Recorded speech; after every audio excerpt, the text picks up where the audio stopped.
This is Beau, this is Henry, and they, as you saw in the first video, are crazy at the door. He barks like crazy. Henry is a door dasher. And the closer a dog is to something, just like humans, the more intense the thing is. So I have one of the members of the family is about to ring the doorbell, and I'm going to show you how to claim the area around the door.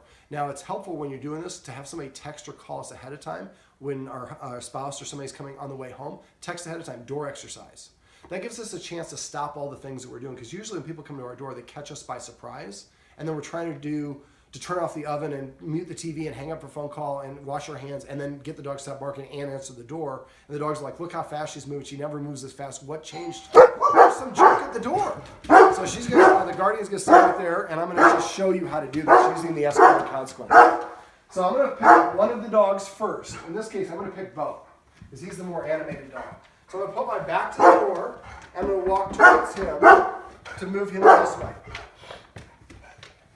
I call this reverse herding. Now, of course, he's going to go in this room, which I don't want.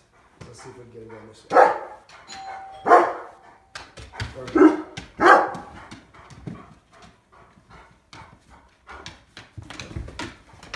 Oh, I don't want you to go back there, Beau. Sorry. Normally, I don't want to be quite this physical with the dog. I don't want them to go between my legs. There we go. There we go. Now, there's a second way to go around. He normally would try to go around. He's saying he can't. Now, if the second dog stays there, I'm not trying to get both dogs at the same time. If I do, I won't be able to get either one.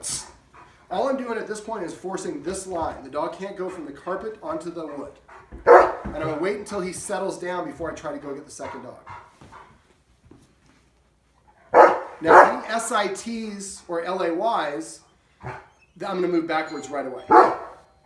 Now, I have her doing this ringing and knocking multiple times. I want to make this the hardest case scenario, because then it's a regular real world, easier.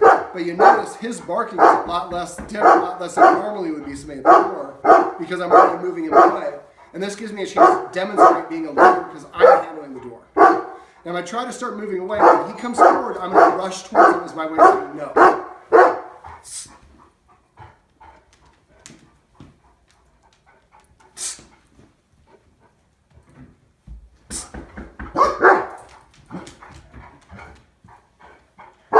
I should have told her not to, if you're doing this yourself, don't knock and ring every 10 seconds. Now, I made a mistake. I was already past the line. You want to stay on this side of the line.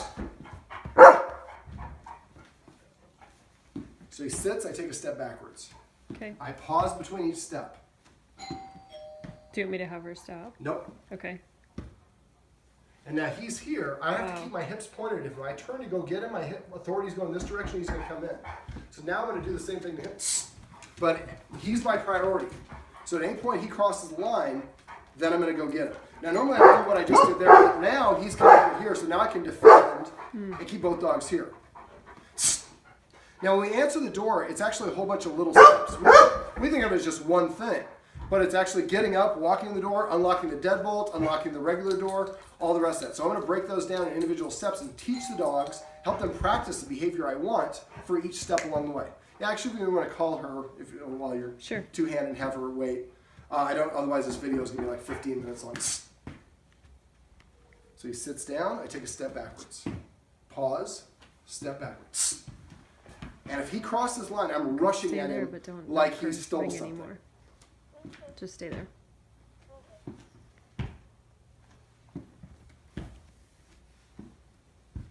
Just a quarter of a second between steps is all you need.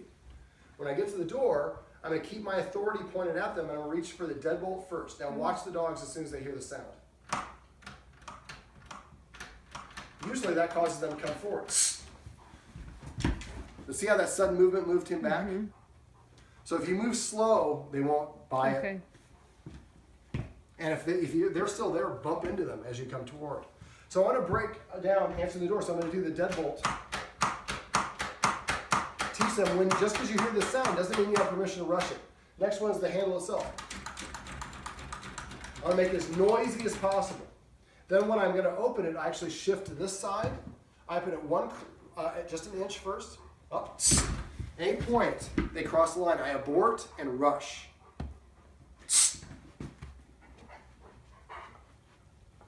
Now, he doesn't have to SIT. I don't care if he SITs. I just don't cross the line. That's all I care about. A lot of people get hung up on making the dog SIT. It's just respecting the boundary. That's all I care.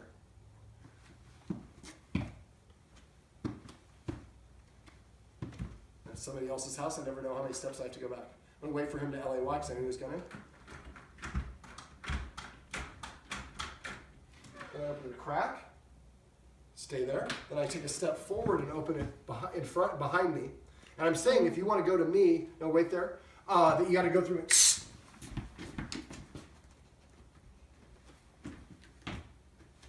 Now I'm going to do the same thing with the screen door. Now we're getting to the time of year you don't want to do too much of this, but this is better to do it now than later. So I'm going to make this as hard as possible. I'm going to ask you to come in and just stay right behind me and close the red door once you come in.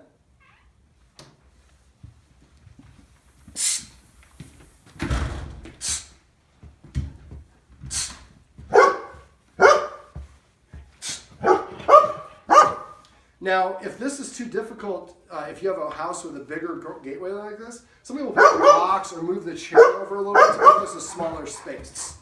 Now, he knows who it is. It's my buddy, and I want to go. She gives me good hugs and kisses, and I want to go to it. He's protesting.